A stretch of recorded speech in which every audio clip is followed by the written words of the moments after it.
حکمران افسر نہیں خادم ہوتا ہے۔ اسلامی تعلیمات کے مطابق حکمران حقیقت میں خادم ہے، یعنی حکومت سنبھالنے کے بعد اسے یہ نہیں سمجھنا چاہیے کہ اب وہ افسر اور سربراہ ہے، بلکہ یہ سمجھنا چاہیے کہ اب وہ خدمت گزار اور ملازم ہے۔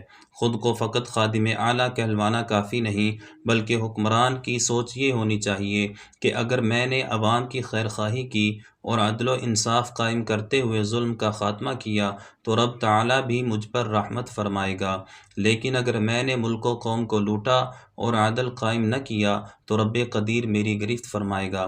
دعائے نبوی۔ حضرت عبد الرحمن بن شماسہ علیہ الرحمہ کہتے ہیں، میں ایک مسئلہ دریافت کرنے کے لیے ام المؤمنین سیدتنا عائشہ صدیقہ رضی اللہ عنہا کے دروازے پر حاضر ہوا۔ انہوں نے پوچھا، کہاں سے آئے ہو؟ میں نے کہا، مصر سے۔ انہوں نے پوچھا، دوران جہاد تمہارے سپہ سالار کا تمہارے ساتھ سلوک کیسا تھا؟ میں نے کہا، ہمیں اس سے کوئی شکایت نہیں، وہ ہماری ضروریات کا خیال رکھتا تھا۔ انہوں نے فرمایا، میں نے اپنے اس حجرہ میں رسول اللہ صلی اللہ علیہ وسلم کو فرماتے ہوئے سنا، اللہم من ولی من امر امتی شیئا فشق علیہم فاشقق علیہ ومن ولی من امر امتی شیئا فرفق بہم فارفق بہ۔ اے اللہ، جسے میری امت کے کسی معاملے کی ذمہ داری ملے پھر وہ امت کو مشقت میں ڈالے تو اس پر سختی فرما اور اسے مشکل میں ڈال دے، اور جسے میری امت کی کوئی ذمہ داری ملے پھر وہ ان پر نرمی کرے تو بھی اس کے ساتھ نرمی والا معاملہ فرمانا۔ ارشاد فاروقی۔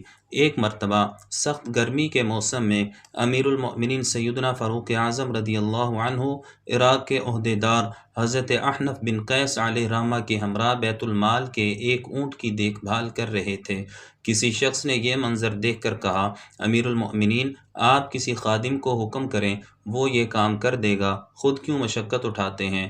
آپ نے فرمایا، وَأَيُّ عَبْدٍ هُوَ أَعْبَدُ مِنِّي وَمِنَ الْأَحْنَفِ بْنِ قَيْسٍ هَذَا، یعنی اگر یہ خادم کا کام ہے تو مجھ سے اور اس احنف سے بڑھ کر مسلمانوں کا خادم کون ہو سکتا ہے؟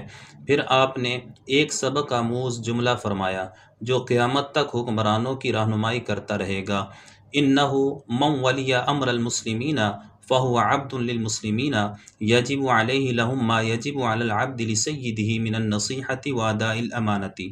جسے مسلمانوں کی ذمہ داری ملی یعنی عہدہ ملا، وہ مسلمانوں کا خادم ہے، اس پر مسلمانوں کی خیر خواہی اور دیانتداری اسی طرح لازم ہے جس طرح غلام اور خادم پر اپنے مالک کی خیر خواہی اور دیانتداری لازم ہوتی ہے۔